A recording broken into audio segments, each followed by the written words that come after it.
ہاں کیا بتاؤں آپ کو کیا کیا ابو طالب کا ہے۔ مجلس ازاں بسلسلہ شہادت حضرت ابو طالب علیہ الصلوۃ والسلام آپ کے لیے پیش کی جا رہی ہے براہ راست پنجتن سوسائٹی آف وکٹوریا سے۔ بھائی رب کعبہ تیری قسم، رب کعبہ تیری قسم، کعبہ ابو طالب کا ہے۔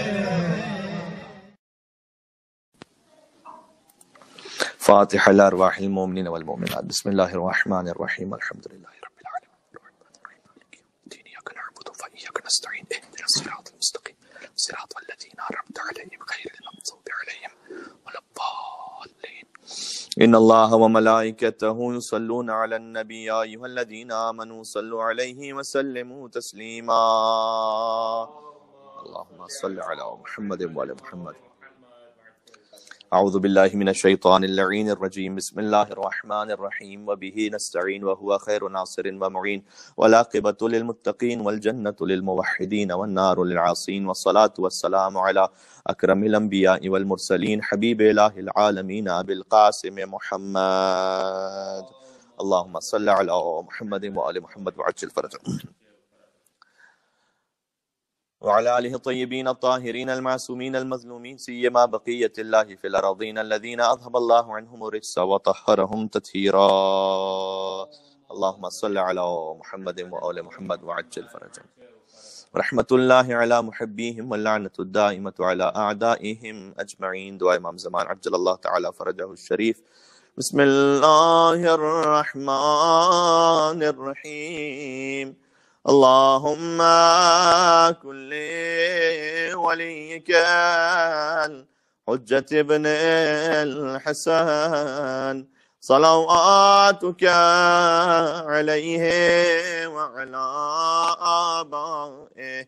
في هذه الساعة وفي كل ساعة وليا وحافظا وقائدا وناصرا ودليلا وعينا حتى تسكنه أرضك طوعا وتمتعه فيها طويلا۔ صلوات بر محمد وآل محمد۔ اللهم صل على محمد وآل محمد۔ اما بعد فقد قال اللہ الحکیم فی کتابہ المجید بسم اللہ الرحمن الرحیم ان اللہ یأمرکم ان تؤدوا الامانات الی اہلہا۔ صلوات بر محمد وآل محمد۔ اللہم صل علی محمد وآل محمد۔ نبی مصطفیٰ صلی اللہ علیہ وآلہ وسلم کی نبوت اور مولا علی مرتضیٰ علیہ السلام کی ولایت، یہ اتنی مشکل کتابیں ہیں کہ اللہ کو ان کی تمہید کے لیے تقریباً 1.25 لاکھ انبیاء کے دیباچے بھیجنے پڑے تھے، اور بس جو سید الانبیاء اور سید الاوصیاء کے لیے جزدان کی حیثیت رکھتے ہیں ان کا نام ہے ابو طالب علیہ السلام۔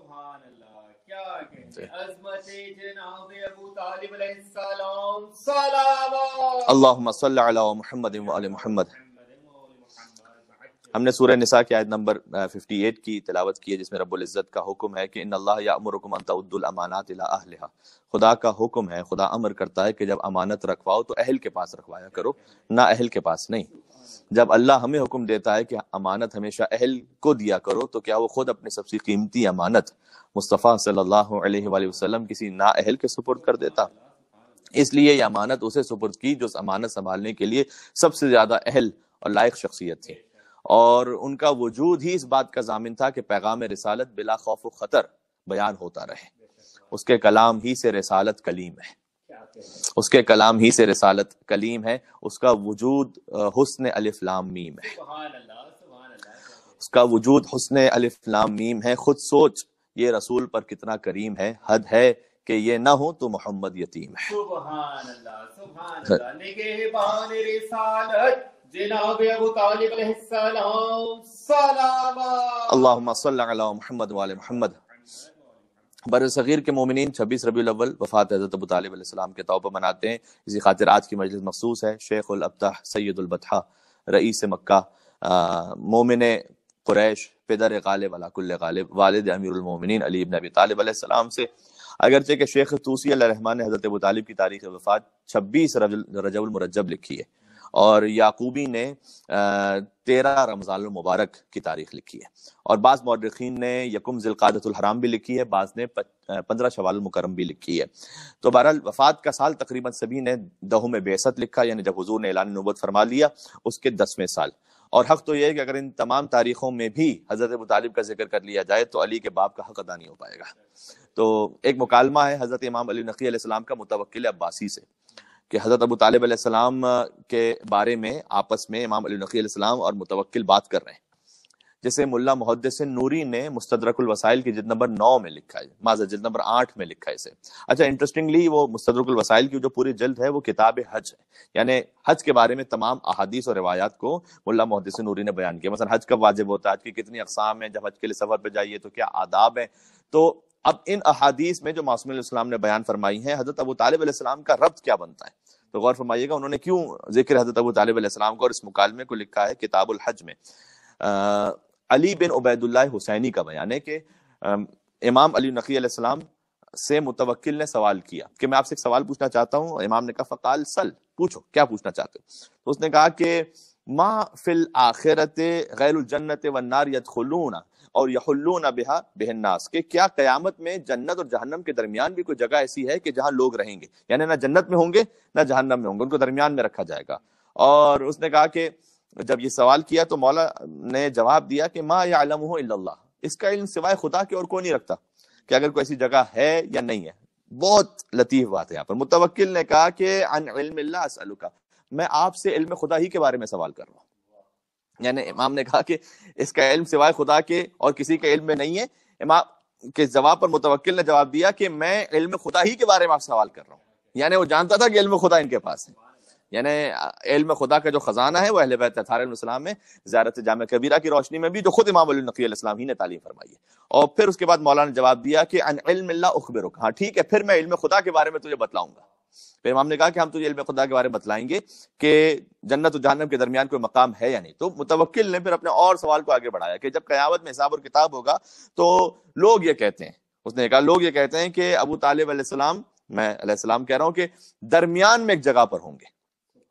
یعنی اس نے کہا نہ جنت میں نہ جہنم, درمیان میں ایک جگہ پر ہوں گے, اور وہ انہیں آگ کی نعوذ باللہ من ذالک نالین پہنائی جائے گی کہ جن سے ان کا دماغ جل جائے گا. اور پھر اس نے یہ کہا کہ لا يدخل الجنہ لکفرہ, وہ جنت میں اس لیے نہیں داخل ہو سکیں گے چونکہ وہ ایمان نہیں لے کر آئے تھے, نعوذ باللہ من ذالک. ولا يدخل النار لکفالتہ رسول اللہ صلی اللہ علیہ وسلم, اور وہ جہنم میں اس لیے نہیں جائیں گے کہ وہ رسول اللہ کی کفالت کرتے آئیں. اب چلیں اسی بہانے سے سخت ترین دشمن بھی مان گیا کہ رسول اللہ کو اگر پالا تھا تو حضرت ابو طالب علیہ السلام نے پالا تھا, علی کے باپ نے پالا تھا. اور فقط پالا نہیں تھا, آگے متوکل نے کہا وصدہ قریش عنہ, اور وہ جہنم میں اس لیے نہیں جائیں گے کہ قریش سے جس نے جان بچائی تھی رسول اللہ کی وہ حضرت ابو طالب ہے. تو مولا علی نقی علیہ السلام نے جواب دیا وہی حق, تجھ پر وائے ہو. اس سے ایک بات سمجھ میں آ گئی کہ جو حضرت ابو طالب علیہ السلام کی شان میں گستاخی کرے, سنت امامت یہ ہے کہ اسے پہلا جواب تو یہ دیا جائے کہ تجھ پہ وائے ہو. یہ امام علی نقی علیہ السلام نے کہا کہ تجھ پر وائے ہو. پھر مولا نے فرمایا کہ ابو طالب کے ایمان کا معیار یہ ہے کہ لو وضع ایمان ابی طالب فی کفتن, اگر حضرت ابو طالب علیہ السلام کا ایمان ترازو کے ایک پلڑے میں رکھا جائے, وہ ایمان الخلائق فی کفت الاخرى, اور ساری مخلوقات کا ایمان دوسرے پلڑے میں رکھا جائے. غور کیجئے گا یہاں پر ناس نہیں کا, انسانوں کا ایمان نہیں, خلائق کا ایمان, جس میں انسان بھی شامل ہے, فرشتے بھی شامل ہے, جن بھی شامل ہیں, سب کے سب کا ایمان اگر ترازو کے دوسری طرف رکھا جائے, اور ایمان ہے ابو طالب ترازو کے دوسری طرف ہو, تو وہ مساوی نہیں ہوگا. پر رجح ایمان ابی طالب علی ایمانہم, ابو طالب کا ایمان ان سب کے ایمان پر غالب آ جائے گا. جناب ابو طالب علیہ السلام صلوات اللہم صلی علی محمد و آل محمد.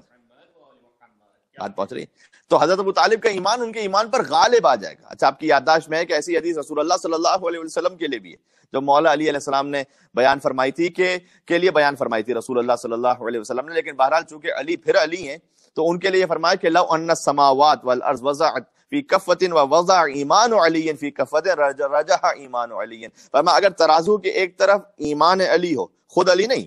علی کا عقیدہ، علی کا ایمان، اور دوسری طرف ساتوں آسمان اور زمین ہو،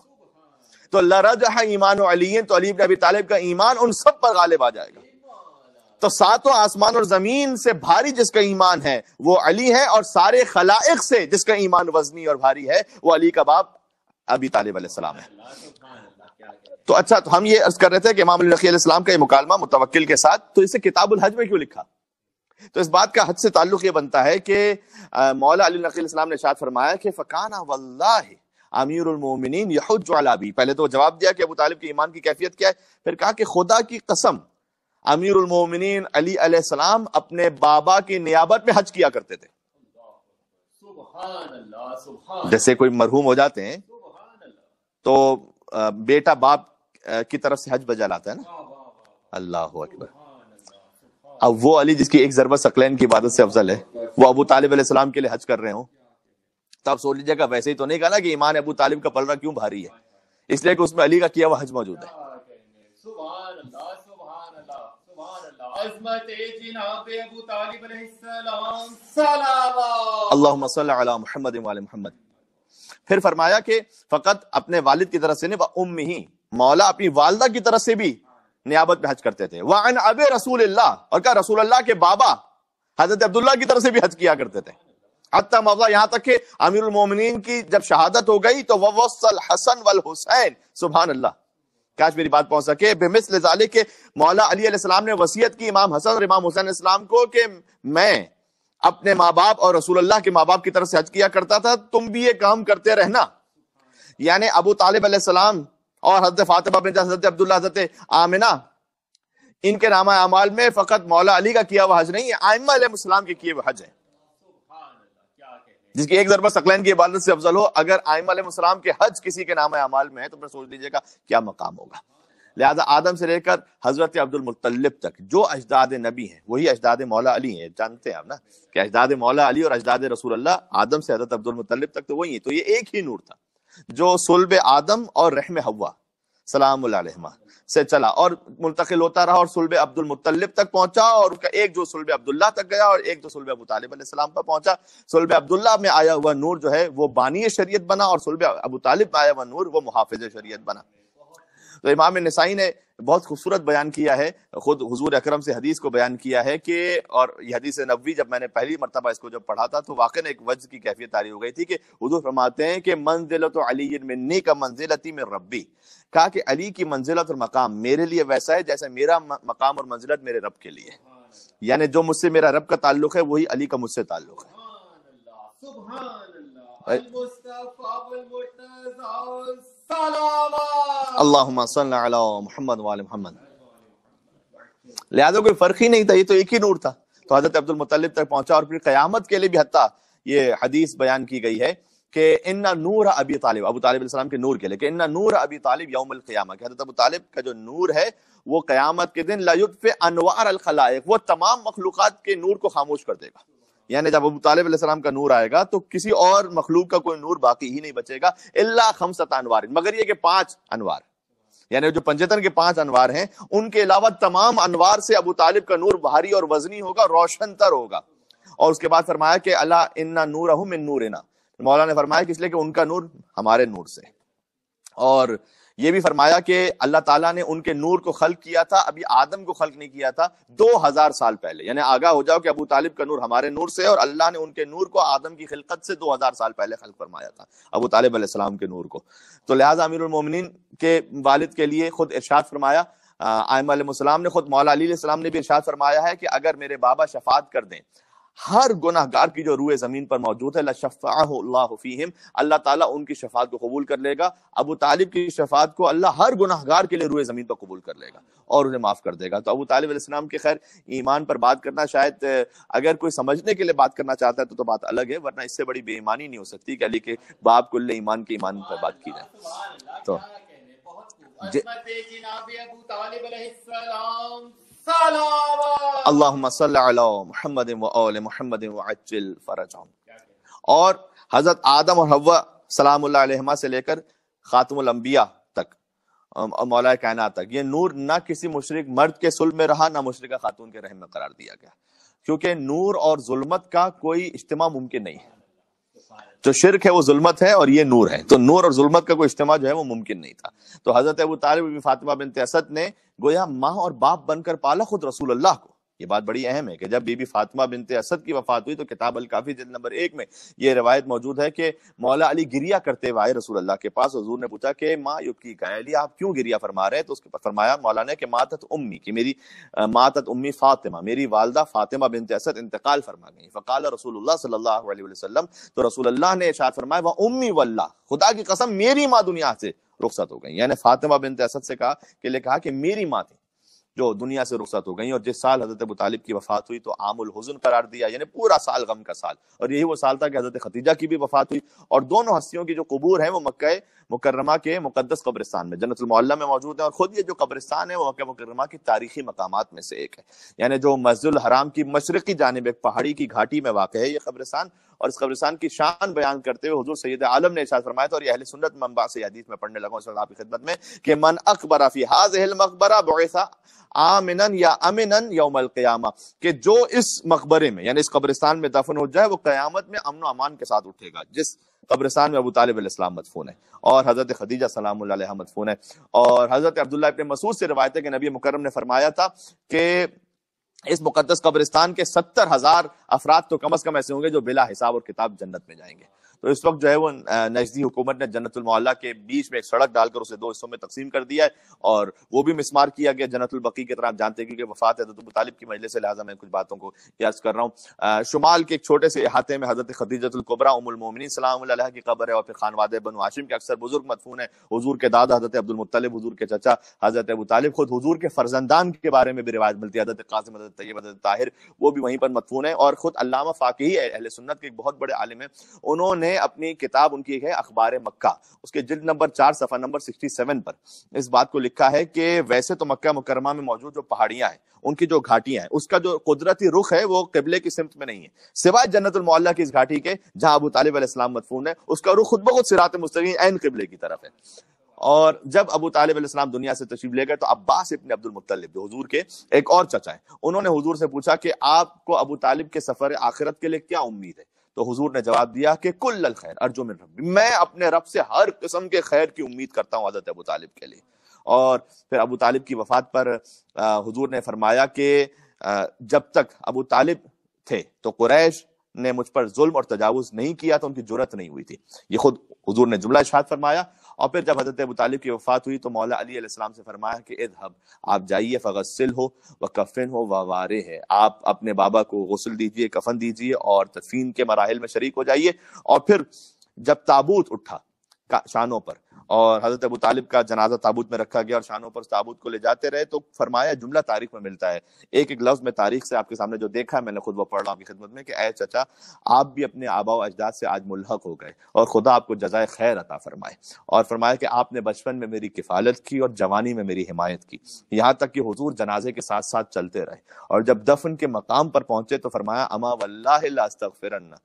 خدا کی قسم اے چچا میں آپ کے لیے ایسی دعائیں مغفرت کروں گا، ولا اشفعن فیک شفاعتا، اور میں قیامت میں آپ کی ایسی شفاعت کروں گا کہ یعجب الثقلان، کہ سارے جن و انس حیرت میں مبتلا ہوں گے کہ ابو طالب کے لیے کیسی شفاعت کی جا رہی ہے. حضور نے فرمایا کہ میں آپ کے لیے خدا کی قسم ایسی شفاعت کروں گا. اور بس حضور نے اپنے چچا کو دفن کیا. اور